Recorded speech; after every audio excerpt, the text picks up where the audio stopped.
I'll be presenting to you my research work around the development of a business model for energy service companies in South Africa. I'm not sure if I'm audible enough. Yeah. Okay, thank you. I won't go through the presentation outline, I'll just go straight to the introduction or the background. Okay, so as we all know that the electricity prices are expected to rise with 9.4% as from July 2019, and also the country is currently experiencing power shortages in terms of electricity supply. So then now it calls for companies to start implementing energy efficiency strategies through energy service companies. So then now just to take you through the background for ISCOs. The first ISCO was established 1998. It was established 2002 after the ESCOM integrated demand management was introduced.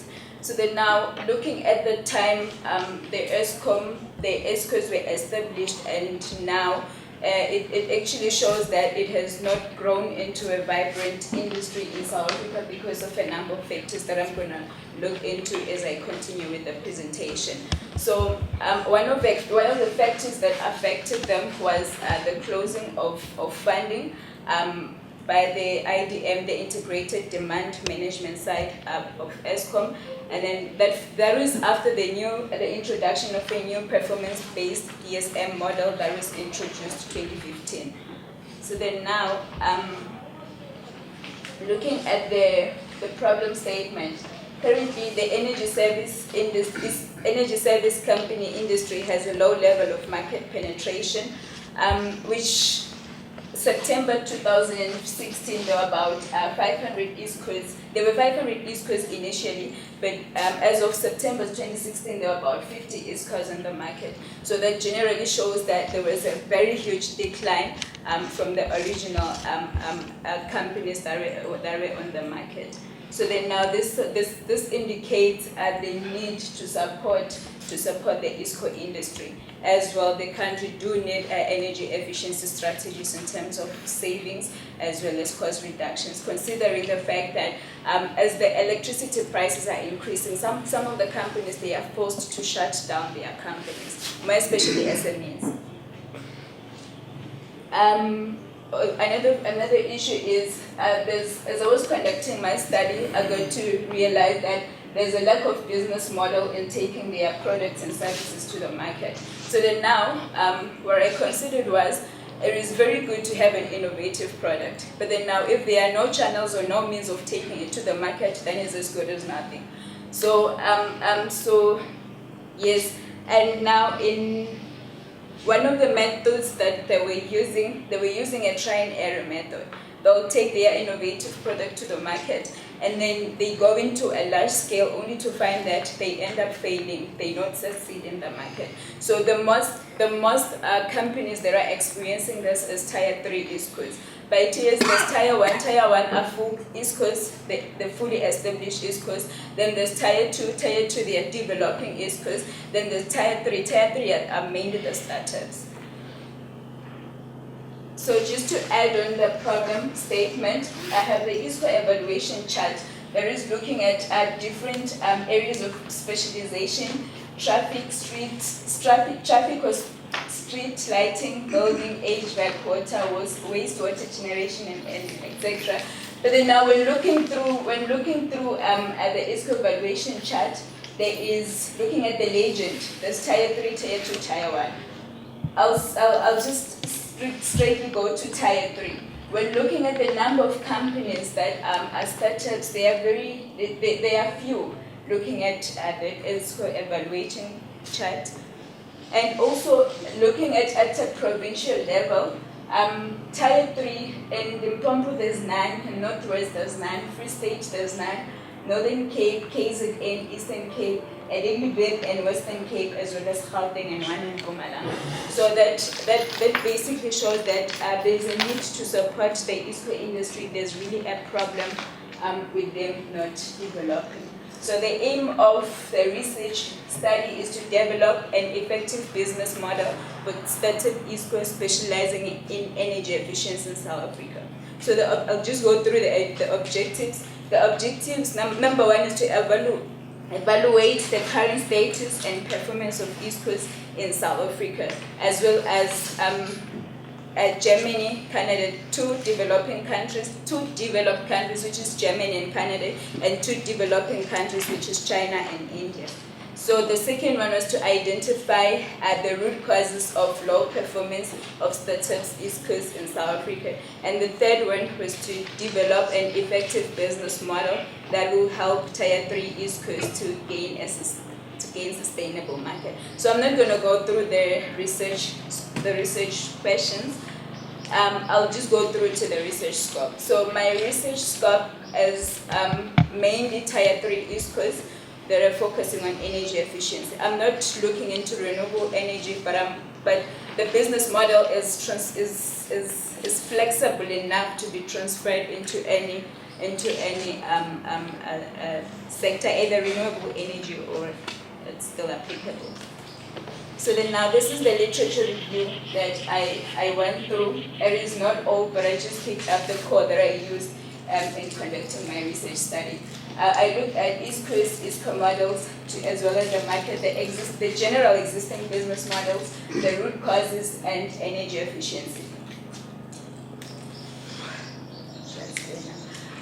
This is the research methodology that I used. Why grounded theory? It's grounded theory because looking into energy service companies in South Africa, there's not much information around that.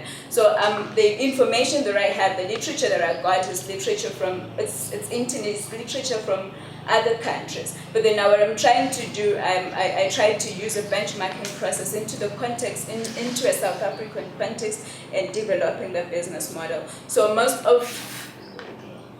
and I also used events. The events that I attended was the Energy Indaba 2018 and 2019, the Large Energy User Seminar, the Young Entrepreneurship Seminar, as well as the ISCO Roadshow. The primary review, I did a primary review on research papers, journals, newspaper articles, on those areas, ISCO and ISCO market. Then I did a secondary review. Why secondary review? So that I can identify all the research papers that give strength to the research. So if there were no relevant papers with the relevant information, I had to redo the process again. So trainings, they also contributed a lot in my research study. I attended the entrepreneurship seminar, the resource efficient cleaner production training, energy management, end user, that is with the National Cleaner Production Center in South Africa. So then now how did the trainings, the literature review, and the events contributed in developing the business model? Looking at the literature review, the researcher identified the existing business models, whereby I got about 4 business model frameworks, and from the business model frameworks, I used the weighted decision matrix to identify one that is that can be used in developing the business model. So the events and the literature were also used to do the benchmarking process to identify the root causes that informs the business model critical elements identification. So then now, how did I do the comparative analysis? I did not show it here, but what I did was I looked at the 4 frameworks. So then I compared the elements, the elements of each business model. So I had to look at the similarities, the differences. So that's what I did with a comparative analysis. And then from there, I used the weighted decision matrix that I'm just going to explain from here, which then the highest factor that I got was for the business model countries. So using an agile approach. Why an agile approach? Because initially it has 9 business model elements, but as I was continuing with my research, I got to realize that I need to add 2 elements. So by so doing, it's flexible enough to add components of, let me say, elements that it's possible to rework it again to fit the nature of the business or the nature of the industry that is being used. So then now, this is the weighted decision matrix method that I use to identify the business model canvas. The text in black, I read around about 4 literature, and this literature, they identify these 4 key factors around the selection criteria of a business model. But then now I got to realize that they all define their criteria using they all define their criteria in different perspectives. So then now when it comes to this business model, profitability, complementaries, robustness, and scalability, they have the highest factors. Why? Because by profitability, I'm looking into will the business model have an impact will the business model help these energy service companies to gain profit in the long run? And also complementaries. I also looked at the elements. Does the elements talk to each other? How are they interlinked? Can one be able to survive without the other? Which helps the East Coast to do a proper planning around their operation of their business in the energy space. And then now I look at scalability. By scalability, is it possible to expand the business? Is it possible to considering that there's a pilot, you have to take your products and services at a smaller scale, not at a bigger scale. So then is it possible to expand it from there? Then with robustness, it has an element of competition. How is it unique? What is it that makes it to stand out from the rest of the companies? So when looking at all the elements of all these business models, I got to, as it was based on the criteria, I got the highest factor to be the business model canvas.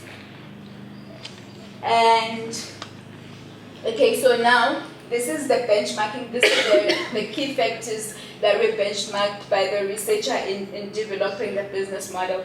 They were divided into 2. There's one at a governmental level, and the other one is also focusing on the problems that SMEs are facing today.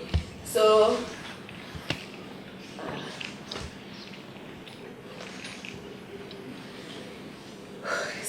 this is the developed business model. One of as I highlighted, that there is lack of funding together with the pricing model that energy service companies are using. One of the factors that I looked into, State of East Coast, they are still small, so then now there are 3 energy contracting methods that they're using. There's energy performance contract where there's guaranteed interest savings, there's energy supply contracting. So then as I was doing my research, I got to realize that number one, the EPs, the energy performance contracting, is very complex for Static East Coast to use. So it requires a lot of, it's very complicated for them to use. So I had to come up through literature. I had to come up with the revenue streams that they can use and develop in coming up with a revenue model, which is implementation rate per hour or per day, or a fee-based service, or fixed price per kilowatt saved. And then now, considering that a lot of East Coast, they have a problem with a lack of experience. They don't have enough experience towards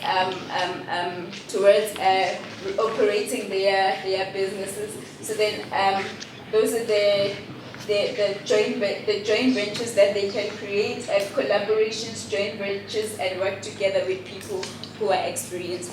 So now I'll go to the Gabsile real case study. How does the business model in the energy space fit into Gabsile real study? Okay, there's energy awareness. With energy awareness is part of the elements of the business model. There's also where you have to conduct audits, where there's pre-assessment as well as detailed assessment. So then with this assessment, if that audit is approved, if then the company is keen in implementing those energy efficiency strategies, then a pilot project is then implemented. So at a small scale. So by implementing the pilot project, select one of the buildings, either M02, and if there are potential energy savings identified, then you continue with the process. So then now, how do I link the business model with the implementation of the pilot, with the implementation of energy service companies? The business model provides a platform for the industry to see the potential benefits of implementing the energy service, energy efficiency strategies. And number two, how does the business model fit in? So the business model allows the company to see the resources that are necessary, to implement the services. It allows the company to, as they implement their pilot projects, that when they get to see the things that needs to be added in the business model itself. So then now, the benefits to the manufacturing industries. Gabsile is one of the manufacturing industries. One business model was developed for a manufacturing industry, where two of the key factors were identified, which is energy waste generators and energy waste generators and lean manufacturing. Energy waste generators, it helps the company to identify the hidden waste that comes through production defects, waiting, over-processing, product disposal, excess inventory, of which all of this, they are linked to the energy that is wasted when conducting all of this. So then that helps the waste generators. They help to try and eliminate all those processes that leads to the usage of electricity, to the usage of energy, mainly electricity. So then now looking at the lean manufacturing. With lean manufacturing, there are innovative technologies, energy efficient technologies that can be used. Also, there's also the application of energy smart procedures to current assets that can be used, of which one of them is the energy efficiency software that has been developed. I'm not going to delve much into that. So then now, what are the additional benefits to the company? It's energy savings, it's cost reductions, it's 12L tax rebates. What is 12L tax rebate? 12L tax rebate is a tax incentive that is implemented via Sanedi, whereby a company, through the energy savings that has been achieved by the company, they're able to be audited, do a measurement and verification, and then they get money in return to that through the energy savings that has been achieved. So it's a period of a month. So the validation and testing of the business model. So for the validation and testing of the business model, there are three platforms. So at the end of the session, I'll just request the comments, feedback for the business model as one of the methods that are used to validating business models. So I'll validate it through this platform. I'll be presenting the very same business model in Slovenia, and then I'll also present the same business model with Sanedi through an ESCO workshop. So then yes, for recommendations and conclusion, I'll recommend that the developed model design, I'll recommend that the stated ISCOs, they use the developed model design, as well as SMEs can adapt or can adopt the business model, as well as the implementation of a pilot project at Gabsile, and other interested manufacturing industries can also look into harnessing the 12L tax rebate. So then now for future work, I'm looking forward to implement the business model at a PhD level. Once I get the feedback from all the 3 platforms, I'm looking forward to implement the business model at a PhD level, and I'm looking forward to develop a funding mechanism for East Coast or a funding model. So the achievements so far. I presented a poster at the IOM conference. I'll be presenting a paper in Slovenia, and also I've achieved 3 certificates: one for energy management, 101 training, energy efficiency, resource production, as well as end user energy management. So all of these trainings, they qualify me to do an expert course in energy management systems at a national level. So yeah, thank you.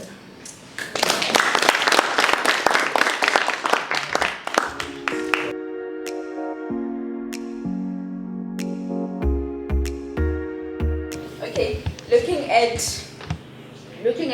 the German ISCO industry. Number one, the German ISCO industry is dominated by it's a utility-driven market, whereby there's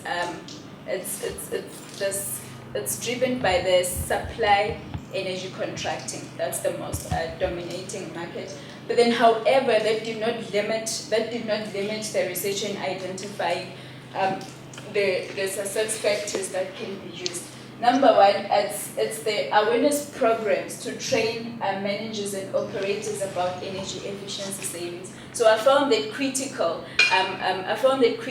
In South Africa that it can also be implemented, because a number of companies, a number of businesses, they're not aware about the ISCO concept. They're not. It's for energy usage is just business as usual, but there need to be a shift in towards that.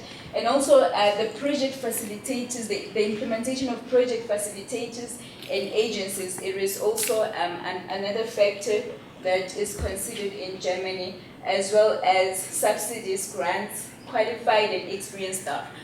That's in South Africa.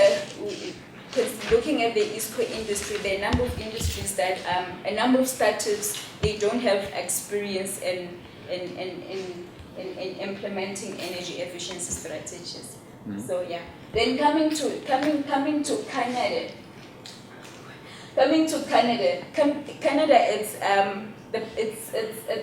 there's a strong policy enforcement. There's a strong policy enforcement, so that's what drives the Canadian market, as well as the partnership and collaboration of private and public sector, as well as the pilot project demonstration. And another thing is their ISCO industry is driven by ISCO associations. It is also driven by the government itself through the Federal Building Initiative.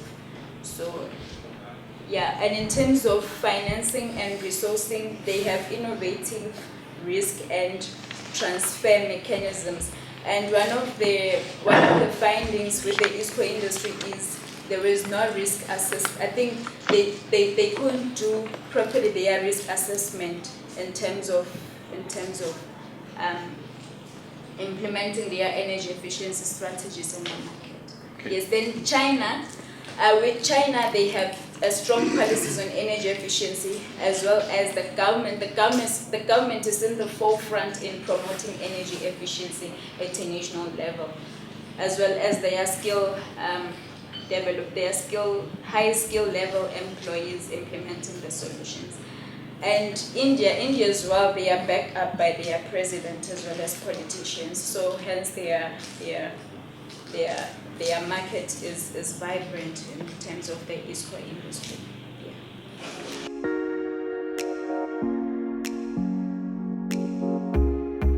That now of yours, try another building. That try another building is a gate back to the start. So it's not an error in your process. I think it's just a notation error where you didn't indicate that error, but that's what you meant by saying another building. Yes, thank you very much. All right.